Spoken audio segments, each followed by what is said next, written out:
Bismillah. Assalamualaikum warahmatullahi wabarakatuh. Selamat sore para penonton sekalian. Kembali lagi bersama kami dalam sesi tanya jawab seputar agama. Pertanyaan-pertanyaan ini kami angkat dari berbagai masalah warga plus 62. Warga plus 62 Indonesia gitu. Ya, Warga plus 62. ya, kembali langsung saja kita masuk dalam sesi tanya jawab ini. Apa gitu? Ada pertanyaan apa gitu? Apa? Nah, ini barusan safaran. Ya. Barusan safar kok langsung ada pertanyaan itu. Apa nih? Kita kan tahu ya, dalam Al-Quran dijelaskan bahwa ya ayyuhalladzina amanu la tattabi'u khutuwati syaiton. Nah, bagaimana ada tips nggak kira-kira bagaimana cara kita menghindari langkah-langkah syaitan itu? Agar terhindar dari langkah Syaitan. atau iblis itu ya. Iya. Jadi gini kira, bismillah, alhamdulillahi hamdan katsiran thayyiban barakan fihi kama yuhibbu rabbuna ardah. Asyhadu an la ilaha illallah wahdahu la syarikalah wa asyhadu anna Muhammadan abduhu wa rasuluh. Jadi tadi ada pertanyaan apa kan? Bagaimana kita agar terhindar dari apa tadi? Langkah-langkah atau tidak terjebak di dalam langkah-langkah syaitan ya. Nah, Masya Allah, itu pertanyaan yang bagus sekali. Pertanyaan yang bagus, tapi sebenarnya jawaban ini sangat luas kira.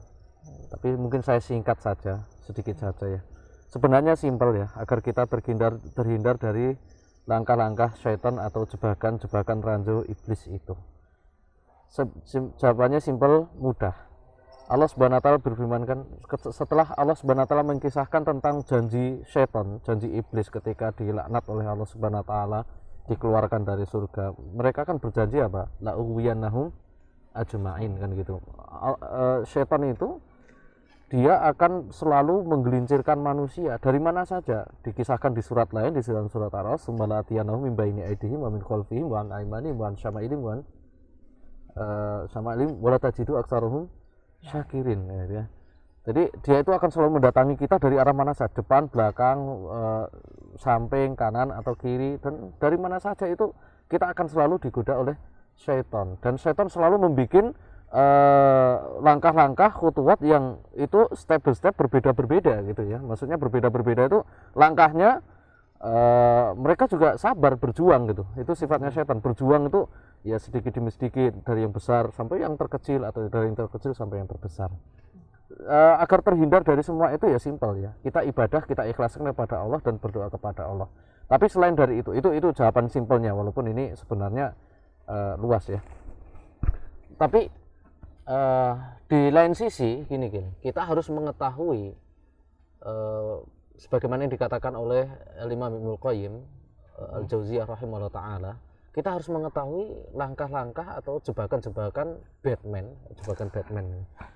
jebakan apa? Syaitan. Iblis atau syaitan menggoda manusia. Apa aja itu? Nah, itu kata beliau mengatakan ada 6 poin, ada 6 jenis jebakan syaitan atau 6 poin jebakan iblis kepada manusia.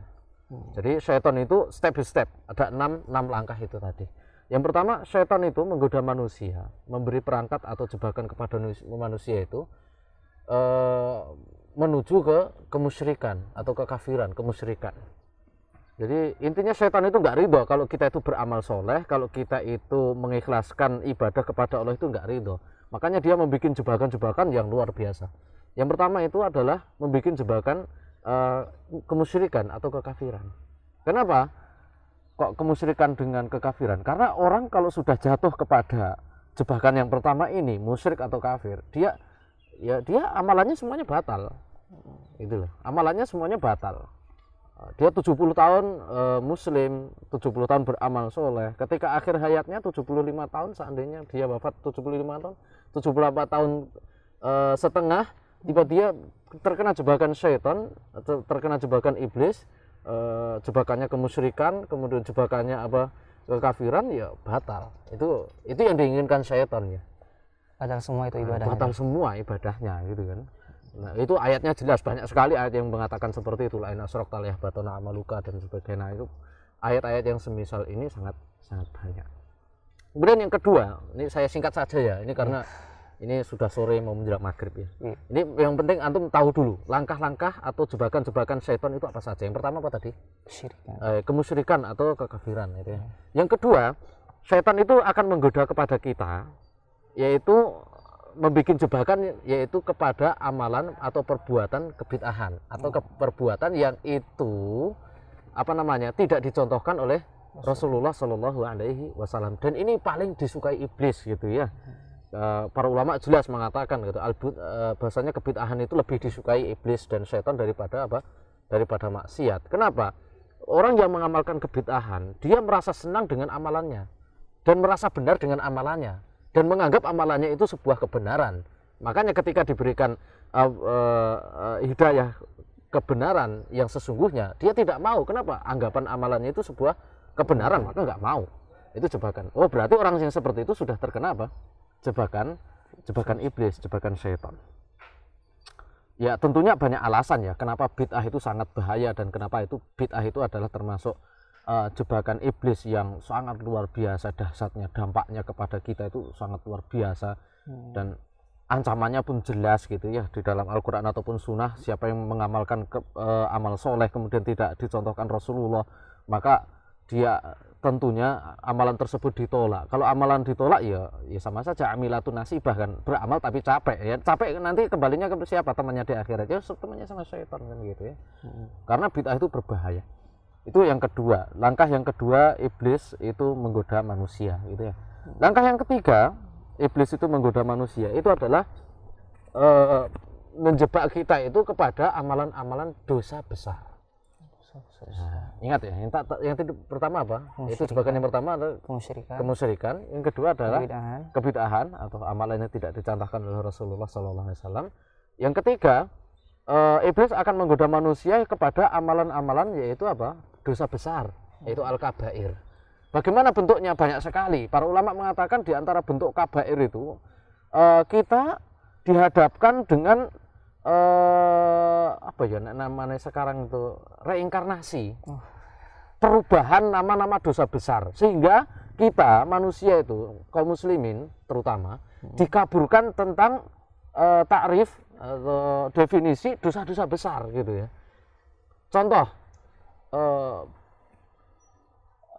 Contoh gini ya, perbuatan yang fahisyah dosa besar itu contohnya apa? Fahisyah ya, atau perbuatan keji atau perbuatan dosa besar. Contohnya adalah ini apa namanya, hubungan sesama jenis. Apa hubungan sesama jenis itu namanya? LGBT gitu ya, LGBT atau legebet ya, legebet. Nah itu perbuatan yang sangat keji, perbuatan yang sangat besar, atau ya kalau istilah ininya homo lah gitu ya. Itu perbuatan yang sangat keji, sangat fahisyah, yang sangat dilaknat oleh Allah dan Rasulnya. Bahkan Rasulullah pun mengatakan, apabila kalian menemui pelaku tadi, pelaku liwat, kata Rasulullah itu faktulul fa'il wal maf'ul, bunuhlah orang, apa namanya, dua-duanya bunuhlah intinya, dua-duanya bunuh. Nah sekarang dosa besar seperti ini, contoh seperti tadi homo itu, sekarang apa namanya, namanya sudah berubah gitu ya, bukan homo lagi, bukan apa namanya LGBT lagi ya, namanya menjadi baik gitu, sehingga kaum muslimin kita itu terkaburkan dengan perbuatan tersebut. Sehingga kalau nama itu sudah terkaburkan dari diri kita sudah nggak merasa jijik lagi dari kepekaan mendengar kita, kemudian kita sudah tidak jijik lagi melihat perbuatan-perbuatan tersebut, sehingga nanti lama-kelamaan kita tidak merasa risih dan jijik lagi ketika melihat orang yang berbuat seperti itu. Contoh, namanya berubah menjadi apa sekarang? Kaum pelangi gitu ya.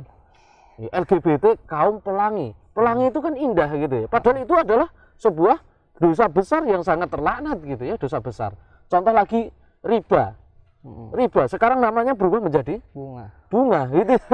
Padahal itu dosa besar, dosa yang sangat dilaknat, dosa yang mana itu memerangi Allah dan Rasulnya, menantang perang Allah dan Rasulnya. Tapi namanya sudah menjadi bunga. Itu padahal dosa besar gitu ya. Iya. Contoh apa lagi ya? Zina. Zina sekarang sudah namanya berganti, namanya apa? ML gitu ya, ML. Kemudian pelaku zina sudah namanya berganti lagi, kupu-kupu malam indah. Kemudian apa lagi namanya? PSK, pekerja, padahal itu adalah pezina, padahal dosa yang sangat besar. Tapi apa? Karena nama-nama tersebut sudah sering terdengar indah untuk kita, terdengar seakan-akan kita itu tidak, agar kita itu tujuannya tidak merasa peka dan jijik terhadap perbuatan tersebut, itu orang tersebut sudah terkena apa? Perangkat dari jebakan iblis dan syaitan. Nah itu apa tadi? Kemusyrikan, kebid'ahan, kemudian kita dikaburkan atau terbiasa untuk didorong untuk mengamalkan dosa-dosa besar. Bentuknya banyak ya tadi. Padahal waliyadzubillah ya, dosa-dosa besar namanya sudah berganti reinkarnasi menjadi sedikit indah gitu. Padahal itu hakikatnya dosa besar.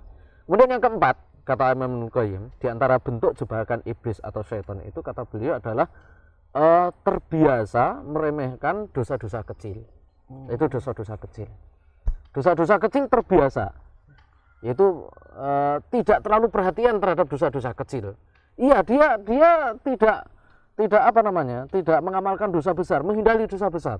Tapi dia terbiasa meremehkan dengan dosa-dosa kecil. Padahal Rasulullah SAW mengatakan iyyakum wa muhaqqiratil dzunub. Hati-hati kalian terhadap dosa-dosa kecil. Kenapa? Karena kalau kalian terbiasa mengamalkan dosa kecil, menumpuk akan menjadi besar. Akan menjadi apa? Besar. Ada pepatah Arab mengatakan apa? Wa'lam anal jibala minal hasa. Ketahuilah bahwasanya gunung yang tinggi, gunung yang besar itu dari kerikil-kerikil apa yang kecil. Berarti apa? Dosa besar itu akan tumbuh, dosa kecil itu akan menjadi besar kalau kita terbiasa apa? Menumpuk-numpuknya dan membiasakannya. Jadi hati-hati ya dosa kecil, jangan dibiasakan. Kemudian yang keberapa tadi? Yang pertama apa tadi? Kemusyrikan, kemudian kebid'ahan, kemudian apa? Dosa besar. Dosa besar. Ya, itu step by step. Jadi syaitan itu, iblis menjebak kita untuk melakukan kemusyrikan. Ketika gagal mereka menjebak kita kepada kemusyrikan, mereka menjebak kita kepada kebid'ahan. Setelah kebid'ahan mereka gagal, orang selamat dari musyrik, orang selamat dari bid'ah, selamat dari dua jebakan besar iblis. Kemudian apa? Dosa besar. Selamat dari dosa besar, mereka mengamalkan apa? Terbiasa dengan dosa kecil. Nah, kadang orang juga apa namanya? Selamat dari dosa kecil. Orang hati-hati, kita hati-hati terhadap dosa-dosa kecil. Jadi iblis itu sangat sabar. Jadi iblis itu nggak putus asa, capek menggoda antum, menggoda kita semua, kemudian pulang, kemudian nangis dan sebagainya. Enggak, dia tetap akan menggoda terus. Ketika manusia selamat dari kemusyrikan, ketika manusia selamat dari kebid'ahan, ketika manusia selamat dari dosa besar, ketika manusia selamat dari dosa kecil, kemudian apa? Iblis menggoda lagi ke poin fase yang kelima. Apa itu? Membiasakan amalan-amalan mubah. Amalan mubah tapi berlebihan, atau membiasakan berlebihan amalan-amalan mubah. Amalan mubah tapi berlebihan. Kok bisa? Ya iya. Kok bisa seperti itu? Kalau amalan mubah itu kita amalkan secara berlebihan, ya tentunya akan menghabiskan apa? Menghabiskan waktu, melalaikan amalan-amalan yang lebih besar, lebih afdol, lebih wajib dan sebagainya. Contoh, mancing gitu ya. Antum mancing mubah gitu ya, sebagian mubah gitu. Sepak bola ya mubah. Antum mancing gitu ya, 6 jam. Ya, terus ngapain antum? Lalai Al-Qur'an gitu kan. Yang antum lalaikan banyak gitu kan, lalai Al-Qur'an, lalai sholat, kemudian apa lagi? Nah, sudah punya anak, punya istri, ya lalai terhadap mengajari anak istrinya dan sebagainya, mubah. Sepak bola juga sama. Antum sepak bolanya dari habis asar sampai isya gitu. Habis isya lanjut lagi sesi selanjutnya. Nah, itu mubah tapi berlebihan. Ya sehingga apa? Kalau sudah manusia masuk ke lubang ini, ke lubang kemubahan, membiasakan amalan mubah sehingga senang menikmati amalan-amalan mubahnya, ya wes bablas gitu ya. Bablas sehingga melupakan amalan-amalan yang lebih manfaat yang lainnya. Biasa dia merojaah 1 hari 5 juz dikarenakan mancing 7 jam gitu kan, karena senang loh. Orang mancing itu senang loh. Kayak gitu senang banget gitu ya. Walaupun 7 jam, 8 jam ya ditunggoni. Ya karena apa? Senang. Akhirnya apa? Lupa merojaah, lupa membaca Al-Qur'an, lupa mencari ma'isyah, lupa mengajari anaknya, lupa mengajari istrinya dan sebagainya. Akhirnya apa? Hilanglah amalan-amalan yang lebih afdol dari dia. Itu. Nah, setelah mubah ini kita sudah menjaganya dari amalan mubah. Ada yang terakhir kata Imam Al-Qayyim, yaitu apa? Tidak ngerti mana amalan yang lebih afdol, mana amalan yang lebih apa? Mana amalan kecil, mana amalan lebih afdol. Jadi kita itu apa? Kata beliau, kita terbiasa mengamalkan amalan apa? Disibukkan dengan amalan-amalan yang kurang afdol. Ya kurang afdol. Maksudnya apa? Amalan-amalan yang kurang afdol. Contoh gini, contoh ya, orang tua antum sakit gitu ya. Contoh. Orang tua antum sakit. Tapi antum malah memilih apa? Mengunjungi paman, mengunjungi tetangga dengan alasan silaturahmi. Padahal orang tua antum sakit, memanggil-manggil antum dan sebagainya. Orang tua antum sakit. Kemudian amalan-amalan yang lain dah seperti itu. Nah, itu kan amalan yang kurang afdol. Kita silaturahmi sih benar gitu ya. Silaturahmi sih benar, tidak salah silaturahmi, tapi itu kan kurang afdol. Sedangkan antum meninggalkan orang tua antum sakit. Istri antum membutuhkan ma'isyah, membutuhkan nafkah dan sebagainya. Ya antum kadang mengamalkan amalan yang lain gitu ya. Contoh ya tadi saya malah berkunjung ke teman saya dengan alasan silaturahmi sih boleh, tapi kan apa, lebih afdol lagi antum memberikan apa, mencari ma'isyah, mencari nafkah untuk apa, anak dan istri kita. Jadi itu ya, jadi ada 6 langkah jebakan iblis yang perlu kita ketahui bersama. Jadi manusia itu pertama digoda menuju ke kemusyrikan dulu. Nah, kemusyrikan sudah selamat, baru apa? Kebid'ahan sudah selamat, kita sudah nggak mengamalkan kemusyrikan, kita nggak mengamalkan kebid'ahan, kita dosa besar, digoda lagi dengan amalan-amalan dosa besar dan mengkaburkan definisi dosa besar gitu ya tadi ya, dan mengkaburkannya. Kalau kita sudah selamat nih mengetahui dosa besar, kemudian baru kita digoda lagi dengan dosa-dosa kecil. Setelah dosa kecil kita digoda lagi dengan amalan-amalan mubah. Kita sudah mubah nggak bisa, selamat dari dosa kecil, selamat dari dosa besar, selamat dari kebid'ahan, selamat dari kemusyrikan, maka iblis itu nggak akan putus asa. Dia akan terus menggoda kita sampai apa? Kita disibukkan dengan amalan-amalan yang kurang afdol. Amalan-amalan yang kurang afdol, kita lebih memilih amalan-amalan yang kurang afdol daripada apa? Amalan-amalan yang lebih afdol. Nah, ini hati-hati jebakan iblis. Nah, kalau orang selamat dari 6 perkara ini, itulah yang dikatakan oleh Allah Subhanahu wa taala, illa ibadaka minhumul mukhlasin. Itu orang-orang yang ikhlas, yaitu selamat dari perkara-perkara ini tadi, jebakan-jebakan Batman dari iblis itu tadi. Insya Allah. Jazakallah khairan Ustaz. Ya itu mungkin seputar masalah kehidupan di ya warganet plus 62 ini. Jadi mungkin tip agar tidak apa terkena jebakan apa iblis. Ya mungkin ini dulu, sekian dulu untuk sesi tanya jawab kali ini. Kita akhiri dengan wabillahi taufiq wal hidayah. Assalamualaikum warahmatullahi wabarakatuh. Assalamualaikum warahmatullahi wabarakatuh.